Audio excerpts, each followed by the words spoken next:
do we have any military veterans in the house? Can you please stand up? Come on.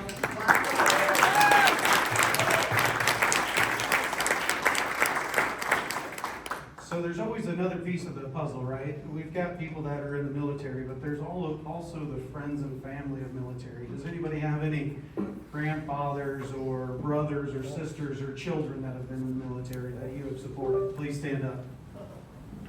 Making you work for it, Brandon.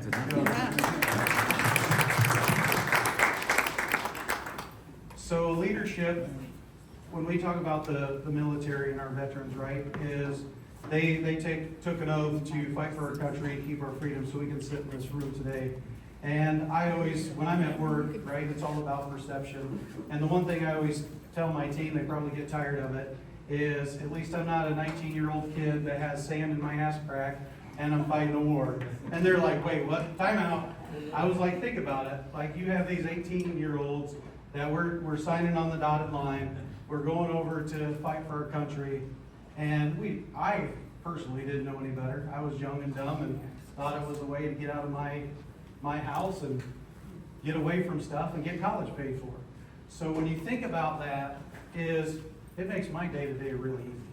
So I try to instill that in my team because there's people that are doing things that are far more important. And every time we have something, as I work in the electricity industry, and yes, people could die, but people aren't trying to kill us, right? So we have to follow the process and procedures to make sure everybody's good. But day to day, we're not out fighting for our freedom and doing those things. So please give a round of applause one more time for our veterans.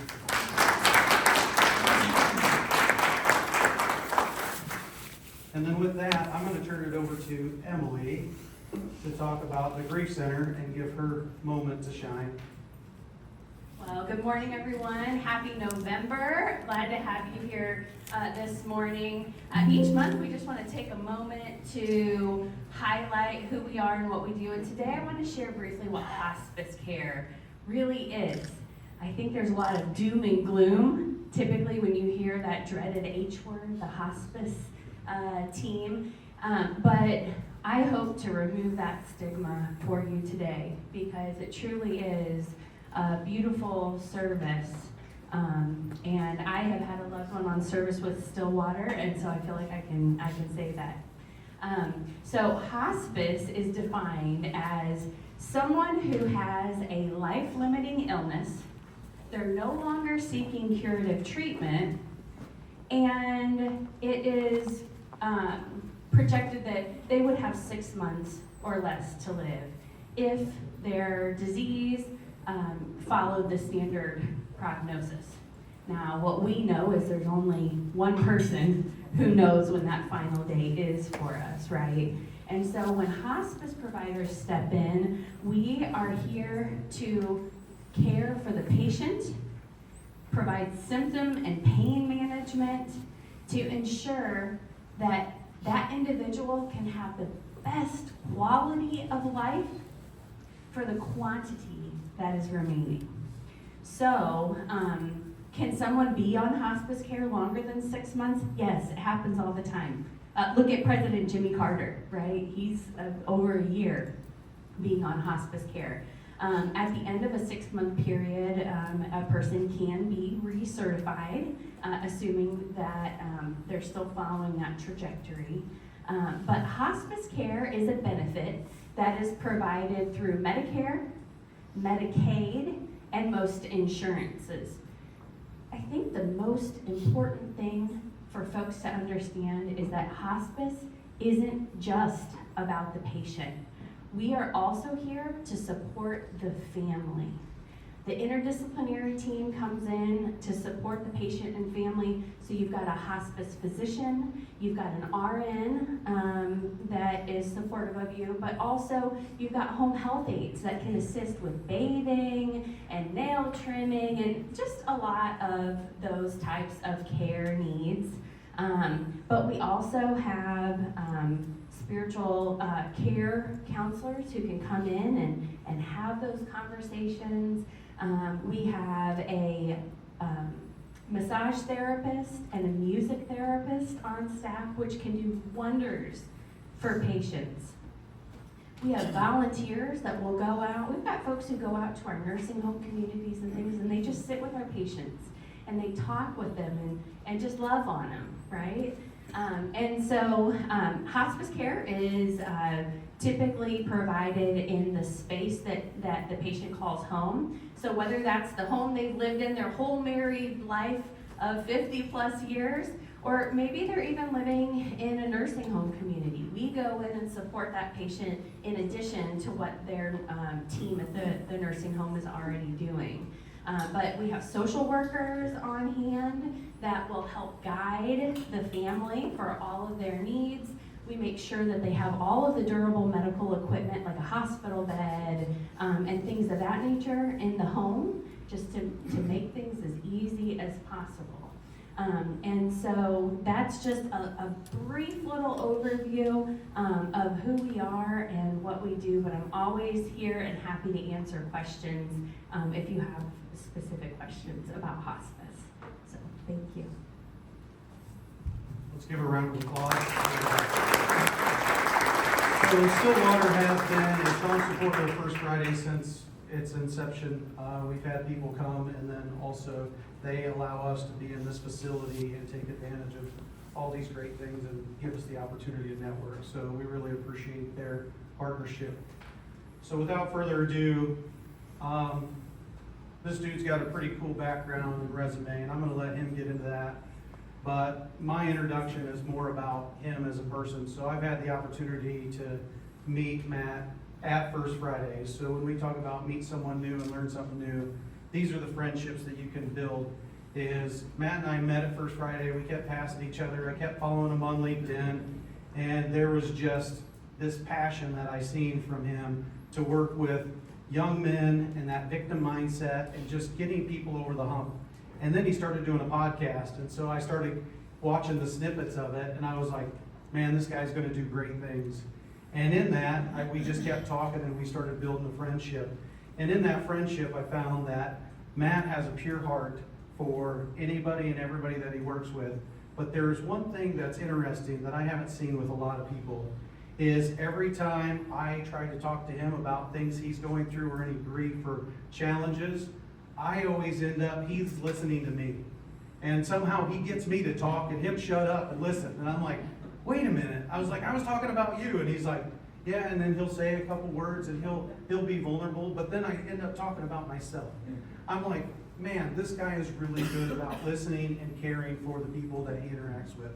So I am really excited about today's presentation, so I'm going to turn it over to Matt and give you his words of wisdom.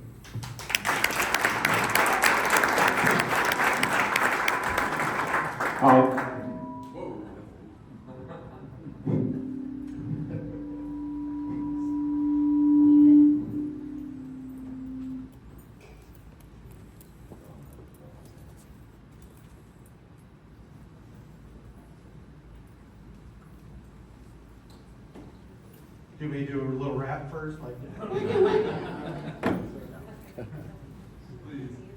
yeah.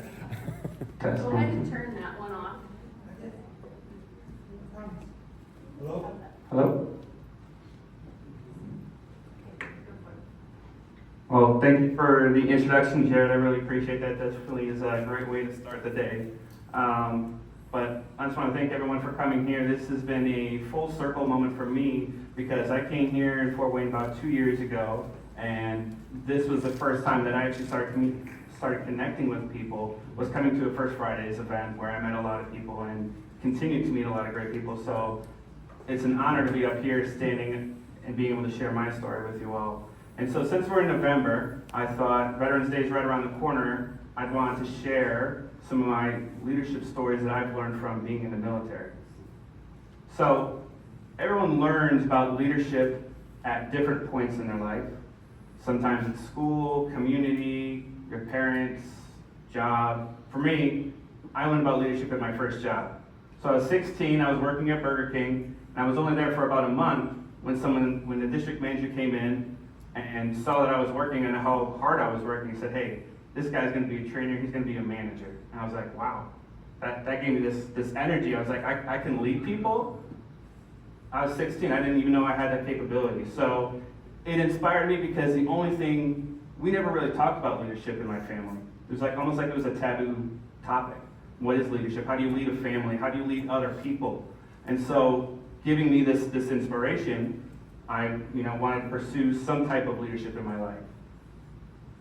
And so the only thing that I knew was what my parents told me. They said, hey, this is who you're going to be, this is where you're going to go. And so for me, they said, hey, you're going to be an engineer, that's what you're going to be. So like, all right, well, I'm going to be an engineer, that's my job. That's what I'm going to go to do. I'm going to go to college. And so I was thinking, I'm going to go to one of the best colleges. I'm sure you guys are all familiar with it. I'm going to go to the Ohio State University.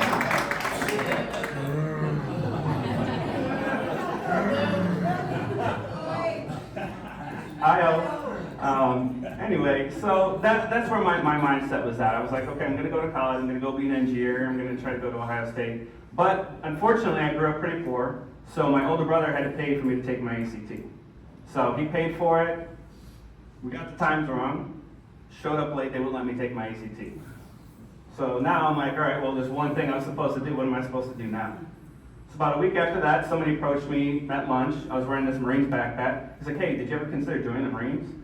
No, I just got this bag for free in the mail. I just don't want to carry my books around everywhere. He's like, well, hey, we're gonna work out today. If you want to come join us, we'll come pick you up and everything. I was like, oh, well, I've got this gym in my apartment. Don't know how to use any of the equipment, so sure, why not? So I went home just like I did every day, ate some food, they came pick me up. We drove past every gym, straight to the park. This is at the height of P90X, and so we're gonna do a P90X workout in the park. This is the first workout I've ever done in my life. So, we're going through it, I'm trying, I'm pushing myself, and we get to this last exercise right here, and right before that, I throw up all the food I just ate. And so, the person who was leading this exercise was someone who had recently graduated from boot camp. He's like, it's okay, take it easy, no big deal, you feel weak, you feel tired, like, this happens, right? The guy who invited me was in the same group. He's like, what are you doing? Push yourself, like, let's go. And so, in this moment, I have to listen to this very credible source who understands how I feel weak and tired right now, or do I listen to the guy who invited me, who's telling me to push myself? So I decided I was going to push myself. I didn't do a lot, but what it showed me is I'm much more capable than what anybody else tells me that I am. And so after this exercise, after this workout, the recruiter gets on his soapbox to talk about honor, courage, and commitment, the 3 core values of the Marine Corps. So this is my first introduction to what values and identity are. We didn't have any of that growing up, so the only thing I knew was, hey, family first, be respectful. That was it. So I was like, you know what? This is who I want to be.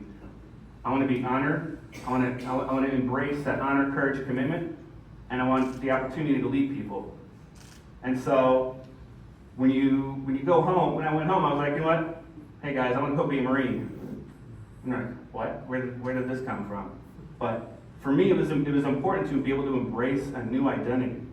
And so after I made this decision, what's the thing that we all do when we're stuck under this umbrella? We want to get out from the umbrella. We do one of the most extreme things, right? So we join the Marines, and they send me to the farthest place that they could send me to. They sent me to Japan. That was my first duty station. So I'm 19, I'm in Japan, I'm learning it's just this cluster of learning everything, right? I'm in this new environment with a new job. I don't know what my job really is. I'm learning who am I working with, where am I, what is this chain of command thing that you guys are talking about? I'm supposed to report to somebody, this is what I'm supposed to be doing. Then on top of that, it's a new country, so it's like, okay, how do I communicate with these people? Where do I go eat food? What are chopsticks? How do I use chopsticks? And then on top of that, I'm learning what does it mean to be an adult? What does it mean to be a man? I'm 19 years old, I don't know any of these things, and so I have to try to pick up all of these different things. And so I'm trying to learn, who am I? What do I want to do? Why am I here? Those are the 3 questions I'm constantly asking myself to figure out, what is my identity? Who am I? So at the end of the 2 years that I had, this is what I decided I was. I was a Marine, I was an air traffic controller, and I was a motivator. So after my 2 years was up, they moved me to my next duty station. I go to Fort Worth, Texas. These are two polar opposites in dynamics when it comes to community, but not just that, but my job as well. So in Japan, I was just focused on air traffic control. In Fort Worth, the base that we had there was not for active duty. It was for reservists. And so I was the active duty component to all these reservists, teaching them what it means to be a Marine, teaching them what air traffic control is. So when they come in on their weekends, that's my job. So completely different dynamic of going, I'm going to focus on air traffic control for all day, every day, to, hey, by the way, we're not really doing air traffic control. You're going to teach other people what air traffic control is, or what it means to be a Marine. And so my thought process was, well, I made a name for myself in Japan. I'm going to make a name for myself here in Texas. And so that thought process, because I'm a man, what does that mean? I'm going to take on every title, I'm going to take on every responsibility that I can possibly take and achieve everything I can possibly achieve. That's how I'm going to make a name for myself. Doesn't always work out that way, right? So, taking on all these responsibilities, it felt good. I got to be that guy, that go-to guy, known as that guy who takes on every task. Hey, this task needs to get done. This is the guy. This is the guy who knows how to do it. Let's go to him. And so that expectation became, well, this guy doesn't want to do it. Let's just give it to Matt. Matt will take care of it all. It got to the point where it was so overwhelming that other things started slipping. And so my thought process was, going back to when I was as a kid, is I work best under stress. Not the best mentality, but that's the mentality that's running through my head. Let's just put me under more stress, I'll figure it out that way. Later on is when I realized how much of a toll that actually took on me. So, I'm here trying to shed the snake skin of what is it my parents wanted me to be to who is it that I really am. And I'm trying to make this transition, and unfortunately there were a lot of things that when you get into that familiar zone, when you get in that comfortability zone, you lean back on that. When things get hard, you lean back on that. Fortunately, when I was in Texas, I married an amazing woman, kind of pushed me outside of all of that. So I learned what it meant to be outside of my comfort zone, what it meant to be out of those familiar zones. And so we decided what we were going to do was, my wife wanted to go back to Japan, and so after Japan, or she wanted to go back to Japan, so after Texas, we wanted to go to Japan. So at the end of my time in Texas, what I decided that I was I was a Marine, an air traffic controller, a teacher, a husband, a father, and a blogger. That was my identity. That's who I was. So we go back to Japan, and this is, again, it's polar opposites, right? Because now I'm not that young person anymore. I'm not that 19-year-old. I've got 7 years of experience.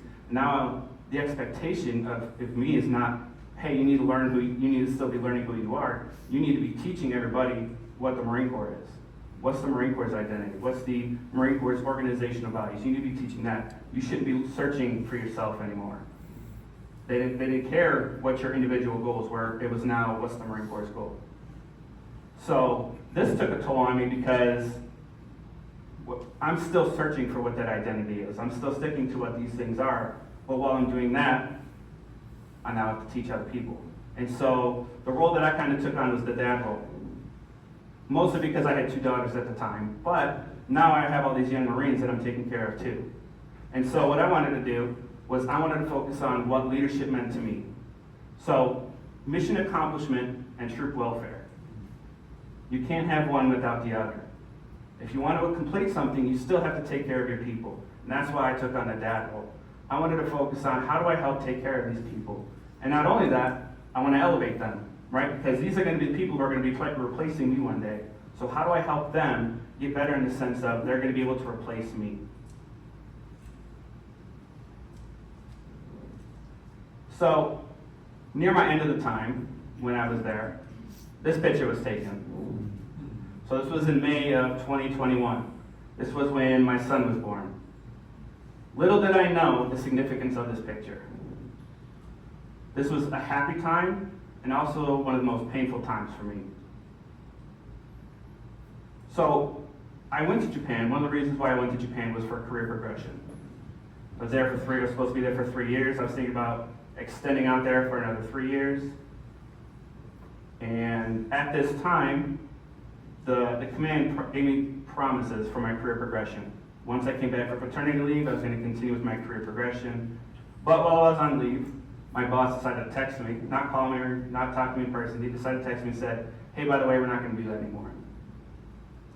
We're not going to continue your career progression. You need to do all these things first."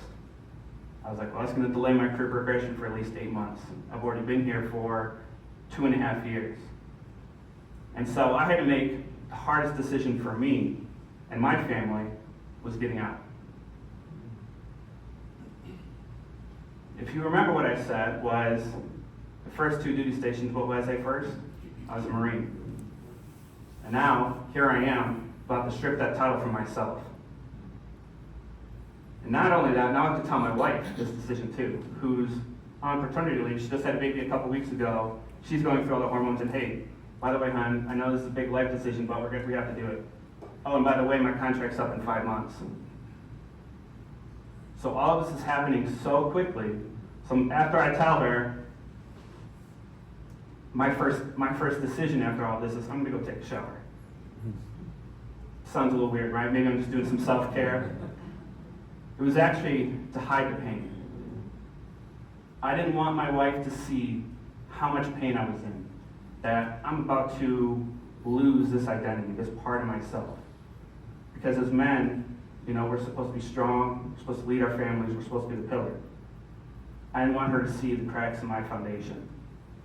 And so I went into the shower to let go, just let that pain out. After I recovered a little bit, I'm like, all right, we need to make a plan of action. We decided, since I'm leaving the military in Japan, we have to go back to the US, right? I have no house, I have no car, and because of short notice, I have no job opportunities. So we decided it was gonna be best for my wife and kids to stay with her family in the Philippines. So a couple months later, that's what we're doing. That's what we're doing. And so we're at the airport. This is in 2021, so COVID's still a thing. She's at the ticket counter doing all her paperwork. My kids are there. My job is hold it together, right? Kids can see through that. They know how to get to your heart. And so while I'm sitting there, I'm holding it together. Somehow my four-year-old makes the connection. Hey, Dad, are you coming with us? And I was like, oh, just hold it together. I was like, no, hon, I gotta stay here. I got stuff to take care of. And she has the most expressive face when you look at her. Oh, Dad, I'm gonna miss you. It just gives me this hug. I had to let it out. I had to let a little bit out at that point. I'm still trying to hold it together, make sure my family gets on the plane that they're taken care of. I go home. I'm like, all right, I need to focus on something. I need to get my attention off of this pain, right? Instead of dealing with the pain, I need to divert it. So I'm going to start cleaning up the house. Moves are going to be here in a couple days. So I go into the fridge. I'm like, all right, I'm going to start here. I open up the fridge, start a little bit, but then I see the pizza ingredients of the pizza we were going to make before they left. I was like, oh, I can't do this. I shut the fridge. I go to the living room. I'm like, all right, I'm going to focus on this room instead. Sitting on the floor in the middle of the living room was my son's PJs. Before we went to the airport, I changed it, forgot to pack the PJs. I don't know what got over me, but I went over and I picked it up and I smelled the PJs. It smelled just like him, that new baby smell. I lost it. I just laid on the couch, let all that pain out, because I felt like I was losing myself. I felt like I was losing what those titles were, right? I lost what it was to be a Marine. I felt like I was temporarily losing being a husband and being a father, the 3 most important things to me up to that point. So I had to decide, how do I recover from this? And so once I got out of the military, I got this temporary job, waiting for my permanent job to happen. And instead of dealing with it, I kept brushing everything underneath the rug. Just gonna keep sweeping everything under the rug. I felt I just need to prove to myself and prove to my wife that this was the right decision. Getting out of the military was the best decision for us. And so I just kept working, kept trying to find ways to prove myself instead of handling that. Because what I really couldn't handle was the guilt. The guilt that I made that decision, the shame that I'm not there taking care of my family. And on top of that, the loneliness and the loss of my identity. I'm now alone. I'm in this secluded area. I don't have my family. I don't have any friends. I'm just alone.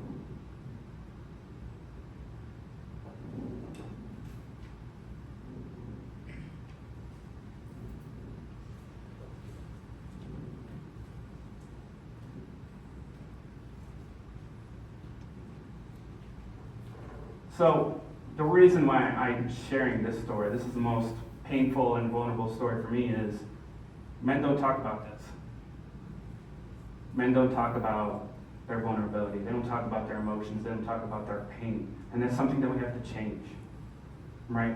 We have to find that balance of, okay, yes, I'm strong, but I'm also can be vulnerable and strong, because vulnerability is a strength. It's not a weakness.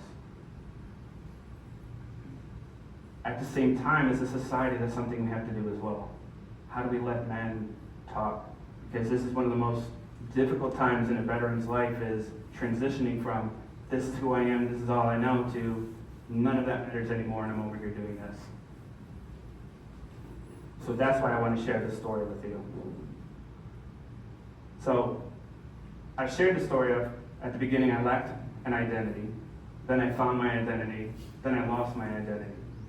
But the reason why I lost my identity is because I never truly found my identity. I was just in that season of looking. Who am I? What do I do? Why am I here?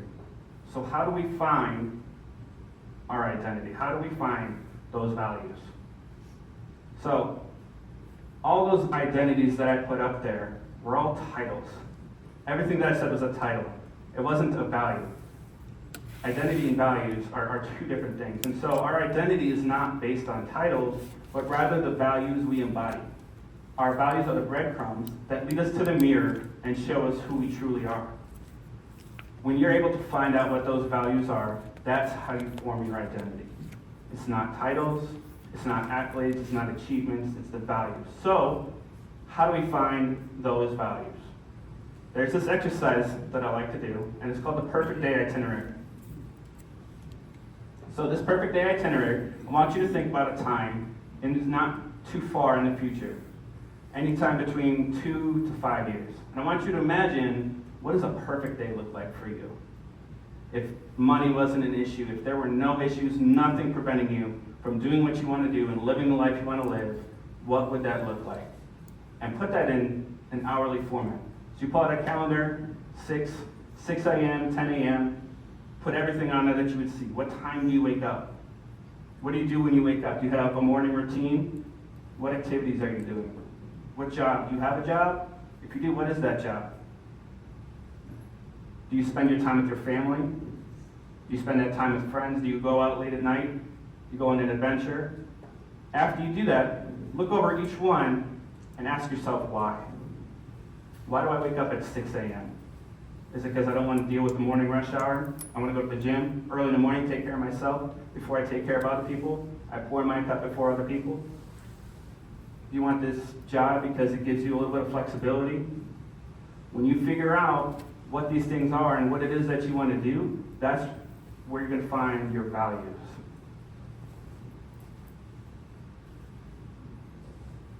But now this raises the question of, well, what if I do lose my identity? How do I recover from that? So, we're always going to run into difficult situations, and how we handle those situations is the foundation. We have to set that foundation of how we handle these certain things. And so, what my good friend Leslie likes to say is connection is protection. Connection is protection. What does that mean? When you connect to your family, to your friends, to your belief, the things that are important to you, you're going to feel safe. You're going to have that ability to be vulnerable and be protected. So when these moments happen, when you deal with these difficult situations, you know that you have somebody or something to lean on, and you can continue moving forward. How do you practice self-care? So this is just a few different things that you could do to practice self-care. I've learned there's probably about 10 different ways that you can meditate. It's not just guided meditation, it's not just sitting there in silence. There are so many different ways that you can meditate. If you incorporate that into your life and actually start to take care of yourself, you'll feel the difference. There's not just one way to do things. The same thing with journaling. We say, hey, just pour your thoughts onto a paper. That doesn't work for everybody. Sometimes you need some kind of guidance. Sometimes you need a prompt, stream of consciousness, so many different ways to do these things. And so meditate, journal, take a cold shower, right? That's what I did. Not in the healthy way, but take a cold shower in a healthy way. Go for a walk. Go out in nature. Get the sun on your face. Have an emotional check-in. Maybe that's by yourself. Maybe that's in your journal. Maybe that's with somebody else. Ask yourself how you're feeling. What I've learned recently is men have a difficult time labeling those emotions. They don't know what the feeling is. Maybe it's just anger, apathy, happiness, sadness, and that's as far as it goes. But when we're doing an emotional check-in, you need to go deeper than that. Why do I feel this way? Maybe there's something else, and there's actually a combination of emotions here, and I need to work through that. Practice gratitude. When you start your day, end your day being grateful for something, you'll start seeing other things to be grateful for. It spreads throughout your day and to other people. Other people see that you're grateful, and they want to embody that too. And then volunteer. This is the city of nonprofits. There's so many different nonprofits here. You can volunteer at any one of them. And that's going to make a difference because now you're involved with the community. And you're not just doing something for yourself, but you're doing something for somebody else as well. Go back and find your purpose, right? When you have this perfect day itinerary, just don't just do it once, then throw it away, right? Go back to it. Maybe something has changed since then. Why did that change? Ask yourself that. Reevaluate, what does that look like? What does your life look like in the future? So, if I left you with anything, this is how I want to conclude it. Everybody is struggling. Everybody. Men, women, whoever. Check in with somebody. Talk to somebody. Be somebody's safe space. Be somebody's area of support. And be that for them. Find somebody and be that for them as well. Be kind to one another because you have no idea what everyone else is going through. And ask for help when you need it. Men, ask for help when you need it. Figure out what that means. What does that look like? You have to say the words, I need help. This is what I need help with. One thing I've learned, you may say, hey, I need help. And then when somebody asks you, well, what do you need help with? And you're silent. You need to figure out how do you verbalize that? How do you say, this is how I need help? This is what I need help in. And that's all that I have for today. Thank you.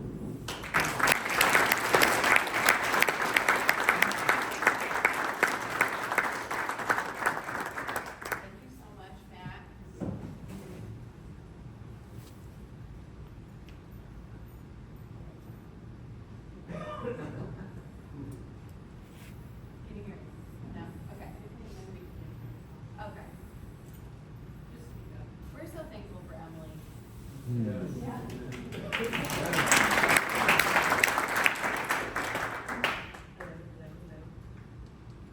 Matt, thank you so much. I'm sure we have a few people who may have questions for you. Think of those.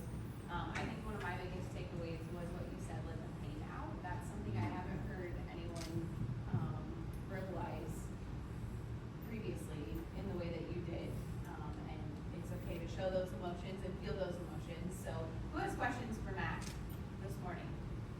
Mr. Scott? Matt, first I want to say thank you for being vulnerable. Thank you for being honest. One of the best First Fridays I've seen in a long time. So thank you so much. Do you miss the Marines? Time to time. I miss the camaraderie, that community that you've created. Sometimes knowing that there's going to be a change. I know a lot of people don't like staying in one place, or people like staying in one place. My wife and I aren't really like that. We like to travel and, all right, what's next? What's the next chapter of our life? So those are the kind of things that I miss. So good.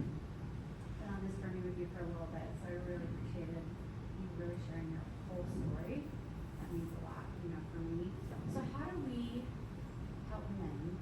You know me, I always ask, how are you doing? And then, people say, I'm good. And I say, but how are you really doing?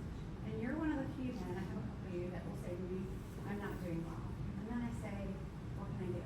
You can call me anytime.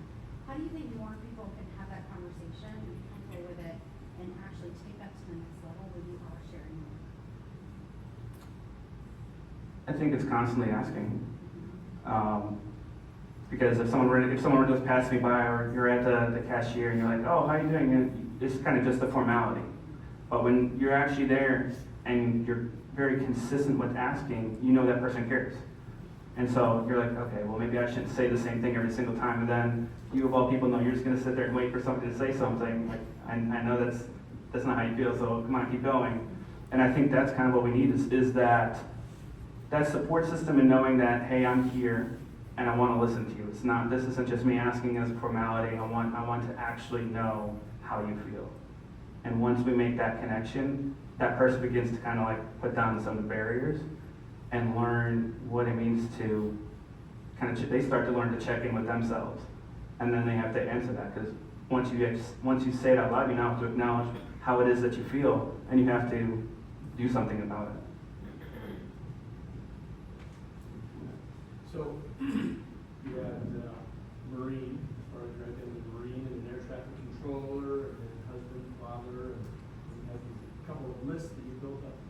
As of today, what would that list look like? I feel it's more adjectives than titles. And so, father's still on there, but it's not necessarily, hey, I'm a dad. It's, I enjoy fatherhood. And I love being responsible for somebody else, for another human being. And so, I've always told myself I'm not creative. What I've learned all along this journey is I am creative in my own way. And if I sit here and say I'm not creative, I'm not going to be able to find that. And so, those are a couple things. I still go with teacher because I don't see it as a title, I see it as a purpose rather than that. That's kind of what I go with. Matt, we met 2 years ago at a First Fridays, and one of the things that has stood out to me about you and your character is that you have never been afraid to ask a question when you don't know the answer. So that's like literally how we met, is you walked up to me and asked me a follow-up question to something that I said. And over the course of the last 2 years, every single time you've called me with a question, I am so, it's something that stands out to me because it's something that I'm not comfortable with for myself, right? And so my question is, have you always been comfortable with reaching out to somebody when you need something? Or is this something that has been birthed in you? And if so, when do you think that has occurred? Or how did it occur? So, I was raised to never ask questions. Because if you sit there and you ask a question, you raise your hand in school, you're going to appear weak, you're going to appear dumb, and you don't want to appear that. So I never asked questions. If I was struggling in school, never told anybody. I would just, kind of deal with it, one of those things, just brush it under the rug. I don't know when it would happen. That probably happened more once I got in a relationship with my wife, because I had to ask questions, because of the, Japan kind of brought out the cultural differences and where you have to learn, and if you don't do the right thing, you're like, okay, well, this isn't really going to work. Like, you have to ask those questions. And I think it expedited when I got married, because my wife has cultural differences as well, and I would need to understand her cultural differences and respect that. But then I also have to figure out, okay, what are my differences? What are my values? And so we kind of had to have those conversations all the time of, okay, what do you value? What do I value? Let's find out what works for both of us. And I think the final answer to that would be love. Love makes you curious, and that's what makes you ask questions.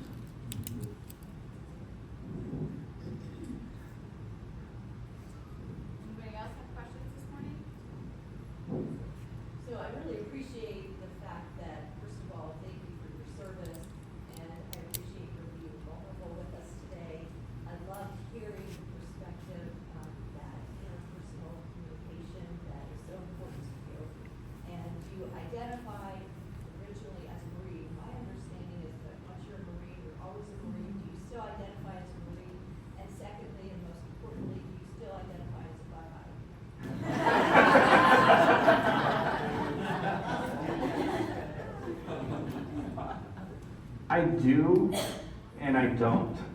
It's kind of one of those things that I've kind of been struggling with, to be honest, because I don't do the same things. And so some of the things that the Marines represent, yes, I have a lot of those traits, but I don't necessarily have all of them. And so I still have problems with the Marines and how they do things, especially in the field of men's mental health. We obviously don't do a good job with that. So it's like this friction that I have, but I do identify as a Marine, and I'll always identify as a Buckeye, so. Big weekend for the Buckeyes. Jared had mentioned you do a podcast and you do some mentoring too. Yes, so I have my own podcast. I started it almost a year to date now. It's called Choose to Live, Love, and Grow. It's about being the best version of yourself through mind, body, heart, and spirit. A lot of my focus has been about mindset and men's mental health. And then I coach young men. I help them go from victim to victor using the Fedora method. It's a new method that I created myself. So we focus on foundations, identity. We nurture mental and emotional health, discipline, ownership, resilience, and we take action every day. Where can they find your podcast? Everywhere? Everywhere. Apple, Spotify, YouTube, Amazon Music. Choose to live, love, and grow. Awesome. Subscribe. Just subscribe.